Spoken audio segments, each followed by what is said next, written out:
ഈ വർഷത്തെ അമൃതവർഷിണി പുരസ്കാരത്തിന് പ്രശസ്ത പുല്ലാങ്കുഴൽ വിദ്വാനായ സി പവിത്രൻ മാസ്റ്റർ അർഹനായതായി സംഘാടകർ അറിയിച്ചു. സപ്തസാര കൾച്ചറൽ മിഷന്റെ വാർഷികാഘോഷം അമൃതോത്സവം 2024 കലാസാഹിത്യം, സാംസ്കാരിക രംഗങ്ങളിലുള്ള സമഗ്ര സംഭാവനയ്ക്കുള്ള ഈ വർഷത്തെ അമൃതവർഷിണി പുരസ്കാരം പ്രശസ്ത പുല്ലാങ്കുഴൽ വിദ്വാനായ സി പവിത്രൻ മാസ്റ്റർക്ക് ലഭിച്ചതായി സംഘാടകർ അറിയിച്ചു. 25,000 രൂപയും ശില്പവും പ്രശസ്തിപത്രവും അടങ്ങുന്നതാണ് പുരസ്കാരം.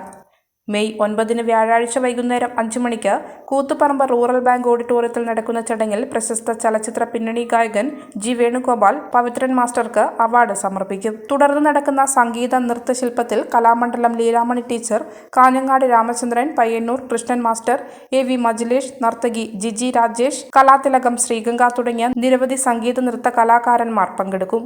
വാർത്താസമ്മേളനത്തിൽ Amrithakalakshethra Sapthasara cultural mission director Brahmashri Rajesh Thanthrikal, ഉപാധ്യക്ഷൻ A. Sajeevan, general secretary Jeeja Pavithran, principal Giji Rajesh എന്നിവർ പങ്കെടുത്തു. 5ാമത് അവാർഡാണ് അമൃതകലാക്ഷേത്രയുടെ സപ്തസാര കൾച്ചർ മിഷൻ്റെ അമൃതവർഷിണി പുരസ്കാരം.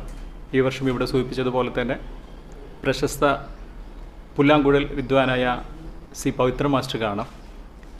അദ്ദേഹത്തിന് മെയ് 9 വ്യാഴാഴ്ച വൈകുന്നേരം 5 മണിക്ക് നമ്മുടെ കൂത്തുപറമ്പ് റൂറൽ ബാങ്ക് ഓഡിറ്റോറിയത്തിൽ വെച്ചിട്ട് പ്രശസ്ത പിന്നണി ഗായകൻ ജി വേണുഗോപാലാണ് അദ്ദേഹത്തിന് അവാർഡ് സമർപ്പിക്കുന്നത്. ഒപ്പം വിവിധ നൃത്ത സംഗീത പുരസ്കാര രാവാണ് അവിടെ അന്ന് ഒരുക്കിയിട്ടുള്ളത്. സാമൂഹ്യ സാംസ്കാരിക കലാരംഗത്തൊക്കെ നിറസാന്നിധ്യമായിട്ടുള്ള അമൃതകലാക്ഷേത്രയുടെ മുൻകാല പ്രവർത്തനങ്ങളൊക്കെ പത്ര ദൃശ്യമാധ്യമ സുഹൃത്തുക്കളുടെ വലിയ പിന്തുണ നമുക്ക് ലഭിച്ചിട്ടുണ്ട്.